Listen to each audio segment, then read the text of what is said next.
बाप शराब के कारण खत्म हुए, परिवार बर्बाद हुए, उनके बेटे भी वही काम करते जो बाप करता था, यानी शराब पीना शुरू कर दिया। क्या विडंबना है। बहन बेटियां तड़पती है, दिन भर देखती है कि हमारे ठाकुर साहब बना आएंगे शाम को और हम साथ में परिवार में बैठ करके घर गृहस्थी की बातें करेंगे, प्रेम से एक दूसरे से बातें करेंगे। बना तो टूल होके आते हैं, सीधी गाड़ियां निकालते हैं, उसका जीना नरक कर देते हैं। क्या है हाल। देखो अपने गांवों को, देखो अपने परिवारों को, देखो अपने समाज को। आप तो बहुत भाग्यशाली हो कि आप यहां बड़े महानगर में आ गए हो। पीछे अपने बचे हुए भाइयों का थोड़ा झलक देखो, उनके परिवारों का हाल देखो, जो शराब पिए हुए पड़े रहते हैं। क्या हमारे समाज की दुर्गति कराते हैं, क्या वो परिवार बर्बाद हो रहे हैं। उनको सद्बुद्धि दे, हम जब कमर कसेंगे तब। हम लोग जब ये कहेंगे कि ये नहीं करना है, हम जब तक अपनी बहन बेटियों की शादियों के अंदर यूं ही महफिलें उड़ाते रहेंगे और शान से कार्टून खोलते रहेंगे, गाड़ियां गाड़ियां शराब की मंगाते रहेंगे और कई दर्जन बकरे काट के खिलाते रहेंगे, तब तक कुछ भी नहीं हो सकता। छोड़ो इस रीति रिवाज को, पुरोहित समाज से सीख लो। पुरोहित समाज के धर्मगुरु खेताराम जी महाराज ने एक उपदेश दिया था, बकरी मत रखना। पुरोहितों की उस समय की स्थिति देखिए आप।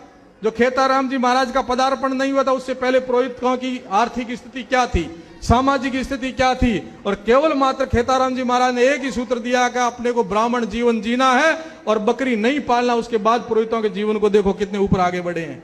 वो बकरी बगर मरे नहीं है, बकरी बगर वो आगे बढ़े हैं। ठीक ऐसे ही आप लोग शराब और मांस को निकालोगे तो मरोगे नहीं। जैसे ही शराब और मांस आपके परिवार में से निकलेगा, ऐसे आप आगे बढ़ोगे। मत जियो इसको शान और शौकत, इसे घृणा से करो। आप ऐसे अफीम डाल दिया आपके अंदर। ये सब चालें हैं विदेशों की। अफीम, रियाण, रपान, सगाई, संबंध, विवाह प्रसंग, बिना अमल तो वही गुण लो, अमल लो, राजीपो करो। क्योंकि उनकी चाल थी कि किसी न किसी संस्कृति और सभ्यता से इसको जोड़ो जिससे ये खत्म हो जाएंगे।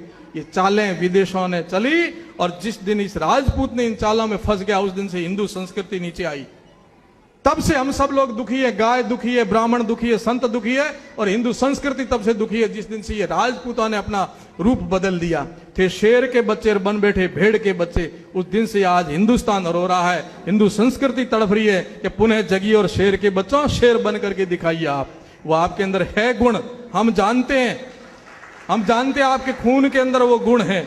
आपकी जो बोतल है, एक गंदी बोतल में जो खून है उसको निकाल करके हम एक कलश में डालना चाहते हैं। जैसे ये राजपूत का खून पुनः कलश में आ जाएगा, उस दिन ये अमृत बन करके दुनिया को फिर जिंदा रखेगा। यही हमारी तड़फ है, यही हमारी मांग है। सामाजिक परिप्रेक्ष्य में जो आपसे सीखते थे, उन समाजों ने कितनी उन्नति की है। आप प्रवास में बैठे मेरे से ज्यादा जानते हो और पूना में भी आप लोग जाते आते रहते हो। मैं एक बार सिरवी समाज में गया पूना में। सिरवी समाज ने कहा, महाराज हमारे एक नियम है, आप लोग मेरे से ज्यादा जानते होंगे। सिरवी समाज ने जो कहा, उन्होंने कहा, महाराज हमारे यहाँ नियम है, कोई लड़का हमारे समाज का यहाँ व्यापार करने आता है और 2-4 साल बाद उसकी इच्छा होती है कि मुझे अलग से स्वतंत्र व्यापार करना है, तो इस बात को आप नोट करना। तो वो लोग एक अपना सामाजिक फंड बना रखा है, उसमें से उसको लोन दे